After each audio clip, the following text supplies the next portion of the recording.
Hey guys, welcome back to my channel say hi to study. It's Cheshta Washne.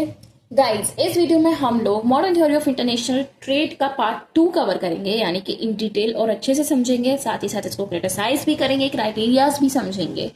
अगर last video आपने नहीं देखी है, डिस्क्रिप्शन में लिंक है, सबसे पहले जाकर देखो modern theory of international trade का पार्ट 1। उसके अंदर मैंने आपको मॉडर्न थ्योरी को ज्यादा इंट्रोडक्टरी पार्ट में समझाया है, एक्सप्लेनेशन दिया है कि बेसिकली ये है क्या, और साथ ही साथ आपको अजम्पशंस भी समझाई थी। Explanation of the theory, basically ये डिटेल्ड एक्सप्लेनेशन है, ठीक। This theory of modern international trade explains the immediate cause of international trade is the difference in relative commodity price. ये जो थ्योरी है मॉडर्न इंटरनेशनल ट्रेड की, जिसको हम हेक्चर-ओलन theory भी कहते हैं, ये क्या एक्सप्लेन करती है कि इमीडिएट कॉज जो आ रहा है इंटरनेशनल ट्रेड में, कि जिसकी वजह से ये इमीडिएटली इंक्रीज हो रहा है, अराइज हो रहा है, क्या इंटरनेशनल ट्रेड, ये क्यों हो रहा है? क्योंकि कमोडिटी की प्राइस में जो भी रिलेटिव चेंज आ रहा है उसकी वजह से हमारा इंटरनेशनल ट्रेड जो है कॉज हो रहा है। अब ये जो कमोडिटी की प्राइस में चेंज आता है वो क्यों आता है? क्योंकि डिफरेंस हो जाता है between the factor endowments. Last video में मैंने आपको बताया ये चीज कि फैक्टर एंड्यूमेंट्स यानी कि फैक्टर की एबिलिटी, मोबिलिटी, कितना अवेलेबल है कोई फैक्टर एक कंट्री में, वो डिफरेंट हो जाता है। इसी वजह से कमोडिटी की प्राइस पे असर पड़ता है एंड देन इंटरनेशनल ट्रेड पर। Both the countries which result in the difference of the demand, मतलब देखो ऑफ कोर्स, अब जैसे इंडिया में लेबर ज्यादा है, चाइना में लेबर कम है, तो इंडिया में उसकी demand if compare to China कम होगी, तो डिमांड एंड सप्लाई पे इफेक्ट पड़ता है, जिसकी वजह से जो फैक्टर्स हैं उनकी प्राइस पे इफेक्ट पड़ता है and further it effects the cost of the goods and then the international trade. Goods are classified on the basis of the scarcity and abundance as following. Scarcity and abundance के base पर भी goods को यहाँ पर specify किया गया है। assumptions में हमने पढ़ा था कि फैक्टर इंटेंसिटी के बेस पर भी करा गया है गुड्स को स्पेसिफाई, क्लासिफाई, और यहाँ हमने स्कारसिटी एंड अबंडेंट के बेस पर भी गुड्स को क्लासिफाई कर दिया है, ठीक। अब ये दोनों क्या गुड्स होते हैं, मतलब स्कारसिटी गुड्स क्या है, abundant goods क्या है? Scarcity goods, these are the goods which a country is suffering for the production. ये वो गुड्स हैं जो एक कंट्री तरसती है कि काश हम इसको प्रोड्यूस कर पाते, सफर कर रही है उसके प्रोडक्शन के लिए, क्योंकि उसके लिए वो महंगे पड़ रहे हैं। These scarcity goods, scarcity है ना, कमी है उनकी, ठीक। scarcity goods will be import in the country of course, जब हम उसको खुद नहीं कर पा रहे प्रोड्यूस तो हम उसको इम्पोर्ट कराएंगे, which results in the rise of the domestic price, जिसकी वजह से डोमेस्टिक प्राइस जो है वो राइज हो जाएगी। वहीं इनके उल्टे होते हैं abundant goods. These are those goods which has produced in larger quantity, जो हम बहुत आसानी से प्रोड्यूस कर पा रहे हैं, ये वो गुड्स हैं। These type of goods are exported from one country to another. अब हम ज्यादा प्रोड्यूस कर पा रहे हैं तो हम इसका प्रोडक्शन इतना ज्यादा करेंगे कि हम उसके सरप्लस से एक्सपोर्ट कर पाए और पैसा कमा पाए, ठीक। टू इंटरनेशनल ट्रेड, अब एक्सपोर्ट करेंगे तो इंटरनेशनल ट्रेड भी होगा, which result in the decrement in the domestic price of the country, जिसकी वजह से डोमेस्टिक प्राइस में डिक्रीज आ जाएगा। दोनों एक दूसरे के बिल्कुल अपोजिट है, एक समझ में आ गया तो दूसरा अपने आप बना दोगे। स्कारसिटी समझ में आ गया कि भाई जिनकी कमी है, जो हम इंपोर्ट करा रहे हैं वो गुड्स, तो इसी का उल्टा हो जाएगा अबंडेंट की, जिसकी कमी नहीं है, जो हम लार्जर क्वांटिटी में खुद से प्रोड्यूस कर एक्सपोर्ट कर रहे हैं। एक कोई सा भी क्लियर कर लो, दूसरा अपनी तरफ से आप अपने आप ही लिख दोगे, ठीक। आई होप इतना समझ में आया आपको। अब गाइस देखो, मॉडर्न इंटरनेशनल ट्रेड की थ्योरी में 2 क्राइटेरिया बताए गए हैं कि कैसे हम गुड्स को समझे, कैसे हम फैक्टर्स को समझे कि क्या हमें सस्ता पड़ रहा है, क्या महंगा पड़ रहा है, क्या अच्छा है, क्या बुरा है हमारे प्रोडक्शन में। उसके लिए 2 क्राइटेरिया बताए गए हैं, पहला प्राइस क्राइटेरिया, दूसरा फिजिकल क्राइटेरिया। तो हम इन दोनों क्राइटेरिया को पढ़ते हैं। Price criterion of factor abundance और स्कारसिटी, अभी हमने पीछे पढ़े स्कारसिटी गुड्स एंड अबंडेंस, तो कौन सा फैक्टर ज्यादा है, कौन सा कम है, इसको पहचानने के लिए जो प्राइस क्राइटेरिया है वो क्या है।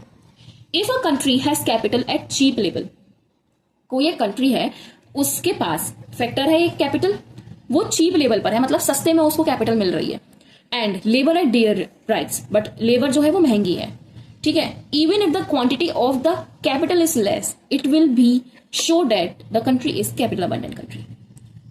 मतलब प्राइस क्राइटेरिया है तो हम प्राइस पे फोकस करेंगे, क्वांटिटी पे नहीं, समझ रहे हो।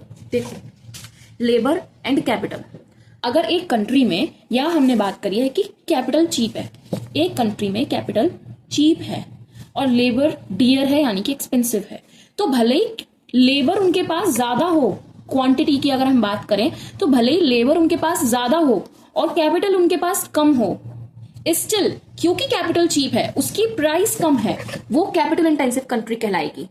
मतलब उसके पास कैपिटल ज्यादा अच्छे से यूज हो पाएगी। कैपिटल अगर चीप है एंड लेबर अगर डियर है तो ये साफ साफ दिखेगा प्राइस क्राइटेरिया के मतलब से, कि मतलब अगर हम प्राइस क्राइटेरिया लगा रहे हैं कि कैपिटल अबंडेंट कंट्री है, कि उसमें कैपिटल ज्यादा है, भरपूर है। ओके, अब इसकी सिचुएशन अगर हम उल्टी कर दें तो if a country has capital at dear price, ऊपर हमने देखा चीप प्राइस पे, अब हो गई महंगी कैपिटल और लेबर हो गई चीप, तो ये क्या इंडिकेट करेगा कि कैपिटल स्कार्स कंट्री है। ऊपर अबंडेंट यानी कि भरपूर थी, अब स्कार्स कमी हो गई, क्यों? क्योंकि कैपिटल यहां महंगी हो गई। अब चाहे तुम इसको कैपिटल अबंडेंट कंट्री कह लो ऊपर वाली को, चाहे तुम कह दो लेबर स्कार्स कंट्री। अब इसको चाहे तुम कैपिटल स्कार्स कह दो या कह दो लेबर अबंडेंट, एक ही बात है, बस प्राइस पर ध्यान देंगे। जिसकी प्राइस कम वो अबंडेंट, जिसकी प्राइस ज्यादा वो स्कार्स। ठीक है, आई होप समझ में आया। कैपिटल यहां महंगी है, लेबर यहां चीप है, तो क्या हो गया? कैपिटल स्कार्स कंट्री, क्योंकि कैपिटल हम उतना अफोर्ड नहीं कर पा रहे जितना हमें लेबर आसानी से मिल रहा है। यहां पर क्या था? कैपिटल सस्ती थी, लेबर महंगा था, तो कैपिटल अबंडेंट कंट्री, क्योंकि यहां पर कैपिटल हमें आसानी से अफोर्ड हो पा रही है, लेबर नहीं हो पा रहा। It is not quantum of the factor, ये क्वांटिटी पे फोकस नहीं कर रहा कि क्या क्वांटिटी है फैक्टर की, but it is the price, price पे फोकस कर रहा है। ये प्राइस क्राइटेरिया हमने पढ़ा है, ये बहुत कंफ्यूजन हो जाता है बच्चों के दिमाग में प्राइस एंड फिजिकल में, बस यही समझ नहीं आता कि क्या कैसे, वो तो कम है, उसकी क्वांटिटी तो कम है, बट स्टिल ये कैसे अबंडेंट हो सकता है? क्योंकि हम प्राइस क्राइटेरिया फॉलो कर रहे हैं, हम प्राइस पे ध्यान देंगे। ठीक है, प्राइस जिसकी कम होगी वो अबंडेंट, जिसकी ज्यादा होगी वो स्कार्स, क्योंकि जिसकी कम है वो हम ज्यादा अच्छे से, जो चीप है वो हम ज्यादा अच्छे से अफोर्ड कर पा रहे हैं, इसलिए वो हमारे पास भरपूर है, और जो महंगा है हमारे लिए वो हम नहीं कर पाएंगे इतने अच्छे से अफोर्ड, तो इसलिए वो हमारे लिए स्कार्स है। आई होप आपको प्राइस क्राइटेरिया समझ आया। अब नेक्स्ट मैंने आपको बताया था प्राइस क्राइटेरिया हो गया। अब नेक्स्ट हमारा physical criteria of factor abundance and scarcity. अब फिजिकल क्राइटेरिया कैसे होगा? In a country if capital ratio, अब यहाँ प्राइस की बात नहीं कर रहे हैं हम, यहाँ हम बात कर रहे हैं रेशियो की। अगर कैपिटल का रेशियो ज्यादा है लेबर के रेशियो से, तो in comparison of another country, वहां हम एक कंट्री की बात कर रहे थे खाली, कि एक कंट्री में अगर इसकी प्राइस ज्यादा है तो वो अबंडेंट, सॉरी स्कार्स, अगर कम है तो अबंडेंट। ठीक, वहां एक पर्टिकुलर एक कंट्री की बात हो रही थी, बट यहां पर हम दो कंट्री का कंपैरिजन करेंगे, कि अगर हम दोनों कंट्री का कंपैरिजन करते हैं और कैपिटल का रेशियो ज्यादा होता है इफ कंपेयर टू लेबर का रेशियो, तो ये माना जाएगा कि वो कैपिटल इंटेंसिव कंट्री है। कैपिटल का रेशियो ज्यादा हुआ लेबर के रेशियो से, तो कैपिटल इंटेंसिव कंट्री। यहां हम कंपैरिजन करेंगे बोथ द कंट्रीज में, रिमेंबर दिस, वहां कोई कंपैरिजन नहीं हो रहा दोनों कंट्री में, वहां एक सिंगल कंट्री की बात करेंगे और यहां कंपैरिजन करेंगे दोनों कंट्रीज का, कि चाइना और इंडिया की अगर हम बात कर रहे हैं, इंडिया और चाइना की अगर हम बात कर रहे हैं और बात कर रहे हैं हम कैपिटल लेबर की, सपोज करो ये सी ए लेबर है, मतलब कैपिटल एंड लेबर की, इंडिया में कैपिटल अगर 40 यूनिट्स है, चाइना में अगर 60 यूनिट्स है, तो दोनों का रेशियो देखा किसका रेशियो ज्यादा है? चाइना का, तो चाइना कैपिटल इंटेंसिव हो गया, समझे? वहीं अगर हम बात कर रहे थे उसकी प्राइस क्राइटेरिया की, तो पर्टिकुलर एक कंट्री के लिए ही, जैसे अगर इंडिया की बात कर रहे हैं तो खाली इंडिया के लिए ही लेबर एंड कैपिटल दोनों देखेंगे, और क्या देखेंगे इनमें? उनकी प्राइस। लेबर सपोज करो मिल रहा है 10 पर यूनिट्स, ₹10 पर यूनिट्स, और कैपिटल मिल रहा है 20 पर यूनिट्स, तो ये लेबर अबंडेंट हो गया कि भाई लेबर हम पर भरपूर है, और कैपिटल स्कार्स हो गया कि कैपिटल महंगी है तो हम उसको अफोर्ड नहीं कर पाएंगे। समझे? आई होप समझ में आया। नहीं आया तो प्लीज दोबारा से देखो, और स्टिल समझ में नहीं आता तो कमेंट कर दो, मैं ट्राई करूंगी आपको और अच्छे समझा सकूं। नेक्स्ट, अब हमने लेबर देख लिया, अब यहीं कैपिटल इसका उल्टा हो जाएगा कि अगर कोई भी कंट्री है उसमें कैपिटल का रेशियो, सॉरी ऊपर कैपिटल का रेशियो ज्यादा था, यहाँ लेबर का रेशियो ज्यादा हो जाता है कैपिटल के रेशियो से in comparison of the another country. दोनों कंट्री को कंपेयर करते हैं, और अगर लेबर का रेशियो ज्यादा हो जाता है, लेबर का रेशियो ज्यादा हो जाता है तो वो लेबर इंटेंसिव कंट्री हो जाएगी। ठीक, note, what's the note? This criteria is based on the physical quantity of the factor production, not the price. यहाँ पर quantity की बात की जा रही है, प्राइस की नहीं। लेकिन हमने प्राइस क्राइटेरिया में क्या पढ़ा था? It's not the quantum. वहां पर क्वांटिटी की बात नहीं की जा रही थी, वहां पे प्राइस की बात की जा रही थी। ठीक है, कंफ्यूज नहीं होना है। This is how this theory of modern international trade works, इस तरीके से ये काम करती है। Now let us have some demerits of this theory. अब आ जाता है भाई what are the demerits of modern international trade theory, let us now criticise it, या फिर आ जाता है क्रिटिसिज्म बताओ। तो दोनों में ही हम क्रिटिसिज्म पढ़ेंगे कि क्रिटिसिज्म क्या है। ठीक, आई होप ये आपको दोनों क्राइटेरिया समझ में आए, बहुत इंपॉर्टेंट है इस थ्योरी को समझाने के लिए, अच्छे से क्लियर कर लेना। तो if we talk about the criticism या फिर demerits of modern international trade theory, तो क्या है? पहली, अनरियलिस्टिक एजम्पशंस। जो एजम्पशंस इसमें बताई गई, मोस्टली एजम्पशंस इकोनॉमिस्ट ने बोला अनरियलिस्टिक है। We can imagine this society, this economy, कैसे?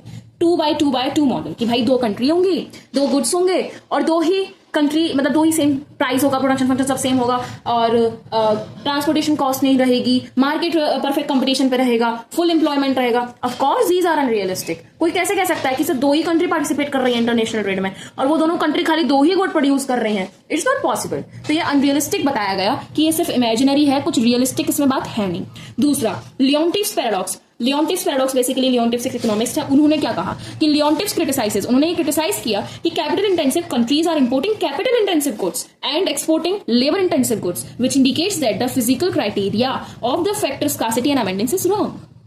उन्होंने ये बोला कि भाई बहुत सारी ऐसी कंट्री हैं जो ऑलरेडी कैपिटल इंटेंसिव हैं, उनके पास भरपूर कैपिटल है यूज करने के लिए, स्टिल वो अपनी ही कंट्री में भले ही उनके पास बहुत कैपिटल है, वो कैपिटल इंटेंसिव गुड ही इंपोर्ट कराती हैं। तो भाई ये तो साफ साफ बोल रहे हैं ना कि फिजिकल क्राइटेरिया जो भी हमने पढ़ा पीछे कि जहां कैपिटल रेशियो ज्यादा होगा वो कंट्री कैपिटल इंटेंसिव हो जाएगी। तो भले ही वो कैपिटल इंटेंसिव है और वो कैपिटल इंटेंसिव गुड्स ही अपने उसमें इंपोर्ट करा रही है और एक्सपोर्ट कर रही है लेबर इंटेंसिव, तो ये तो रॉन्ग हुआ क्राइटेरिया। उन्होंने ये बोला। ठीक, थर्ड हमारा क्रिटिसिज्म हो जाएगा कि भाई ये जो थ्योरी है ना ये एक स्टैटिक थ्योरी है। स्टैटिक मतलब एक स्थिर थ्योरी है। क्यों?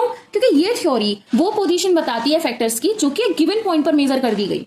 अब जो धीरे धीरे इकोनॉमिकल डेवलपमेंट हुआ वो तो आपने शो ही नहीं किया ना। एक पर्टिकुलर टाइम पे आपने बता दिया कि भाई इस कंट्री में ये लेबर कम था, सॉरी ये फैक्टर कम था, यानी कि लेबर एंड कैपिटल की अगर हम बात कर रहे हैं तो कि ये फैक्टर इस टाइम पर इस कंट्री में कम था और ये वाला ज्यादा था। अब with the time may be जो उस टाइम पर कम था वो अब ज्यादा हो गया हो, अब वो कैपिटल इंटेंसिव हो गई हो कंट्री लेबर इंटेंसिव से, तो वो इन्होंने नहीं दिखाया है डेवलपमेंट और ग्रोथ, बट इन्होंने बोल दिया कि हाँ भाई इस टाइम पर इतना था तो इतना ही है।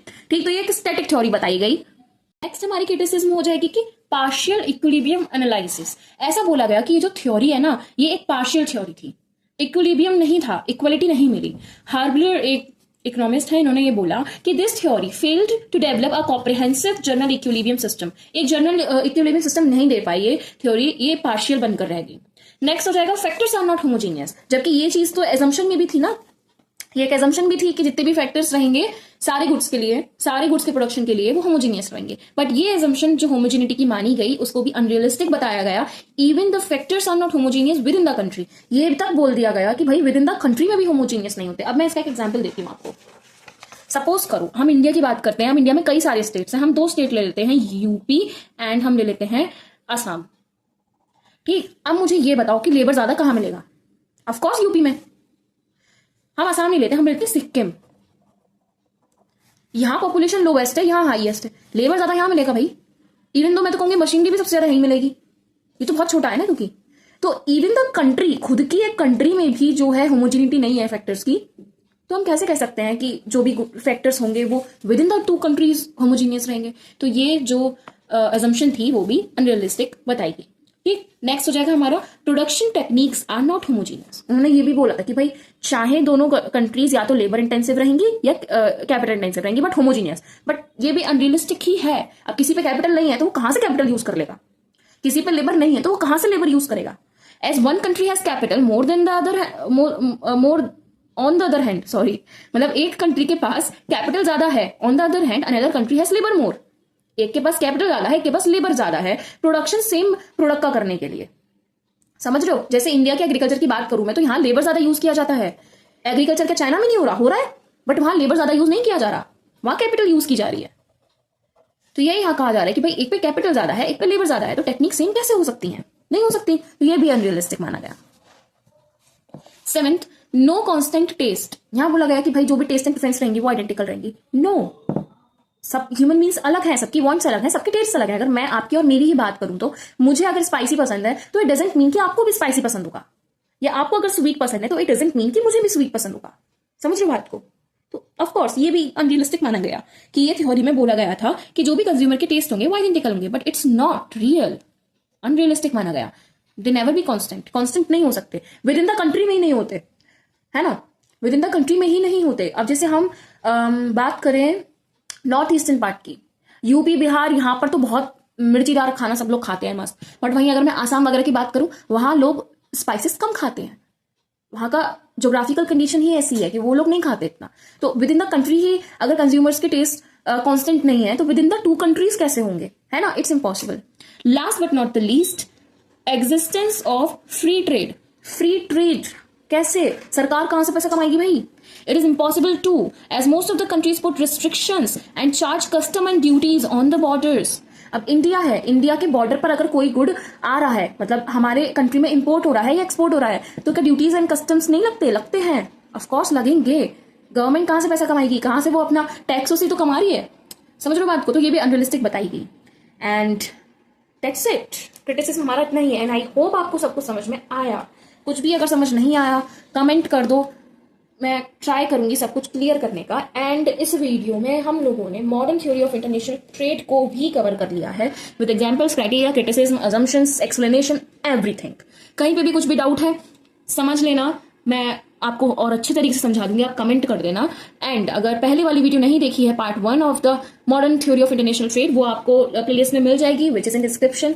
बाकी वीडियो अच्छी लगी प्लीज सब्सक्राइब कर दो गाइज। आप लोग सब्सक्राइब नहीं करते हो, it means really a lot. And जिन लोगों ने सब्सक्राइब करा हुआ है, thanks you so much, thanks a lot.